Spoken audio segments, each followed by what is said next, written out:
Assalamualaikum warahmatullahi wabarakatuh. Hi everyone, we are from A group. My name is Muhammad Ilham Fatul Atsir. My name is Isti Putri Nurkinanti. And my name is Siti Farjat Ratu Aldawiyah. Okay, now we want to interview in NU Care Lajisnu, located at Akbar Mosque Street, is Gayungan, Surabaya. Okay, let's go.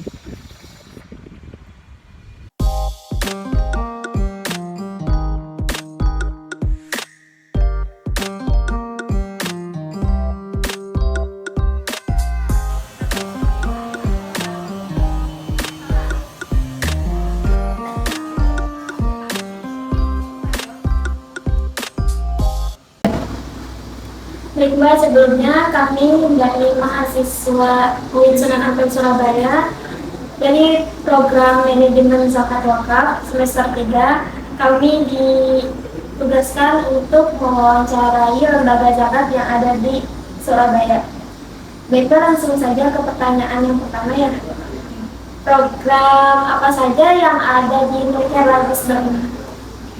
Jadi di NU Care Lajisnu PWNU Jawa Timur ini ada 5 program. Yang pilar pertama adalah program ekonomi, yang kedua adalah pendidikan, yang ketiga ada kesehatan, yang keempat peduli bencana, yang kelima sosial dakwah. Di program ekonomi sendiri kita punya 3 program. Yang pertama adalah bantuan modal usaha, bantuan alat usaha, yang ketiga adalah rumah ternak. Di pendidikan kita juga ada 3 program.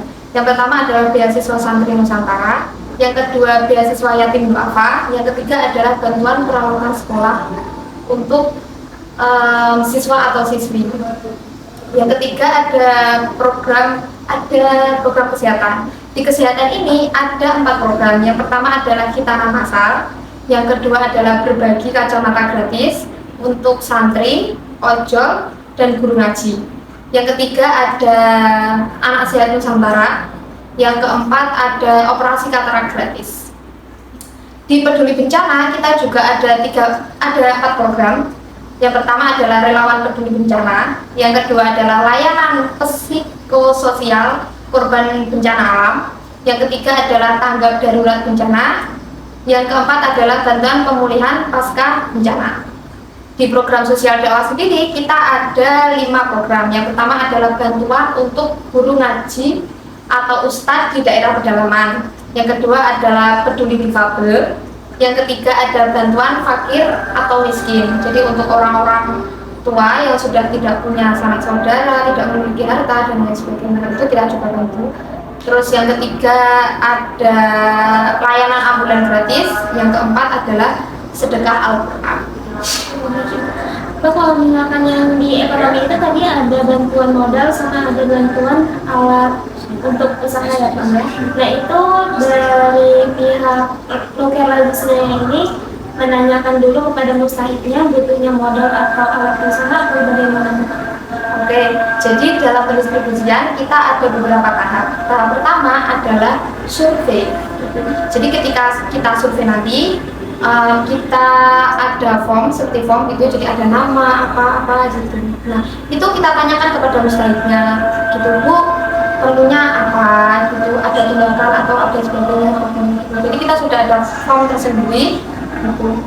Dan nanti digunakan untuk menilai apakah mustahik tersebut itu layak dibantu atau tidak. Dan di form tersebut nanti juga ada keterangan mustahik tersebut mengajukan bantuan apa. Misal nih mustahik A mengajukan bantuan modal usaha sekian juta gitu. Nah, nanti itu akan kami tinjau sesuai dengan survei yang kita lakukan itu, apakah sesuai atau tidak.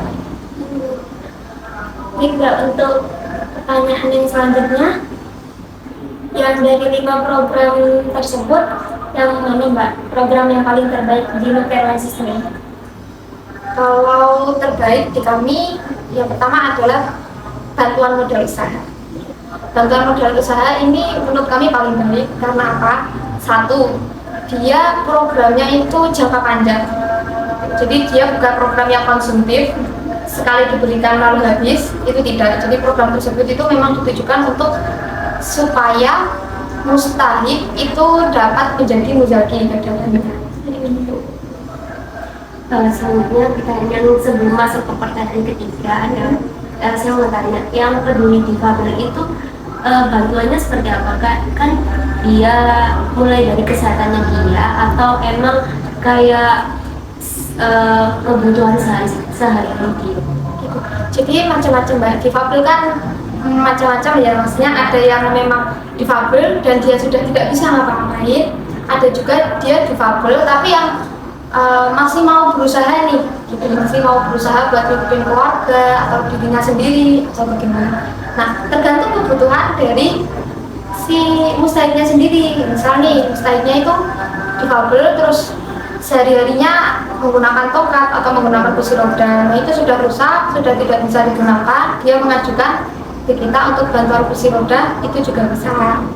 Atau dia ekonominya sudah terpuruk gitu, terus dia minta sembako atau lain sebagainya, itu juga bisa. Jadi tergantung kebutuhan usahanya.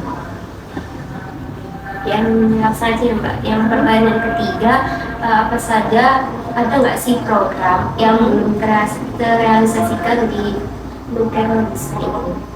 Alhamdulillahnya sih sudah. Mungkin cukup sekian dan wawancara dari kami. Mohon maaf atas ketidakdengaran Mbak atau mengganggu waktu Mbak, dan terima kasih juga Mbak sudah menyempatkan kami untuk mewawancarai Nukerlogis ini. Baik Mbak. Alhamdulillah, we have completed the interview in Nuker Lasisnu East Java. Thank you for watching.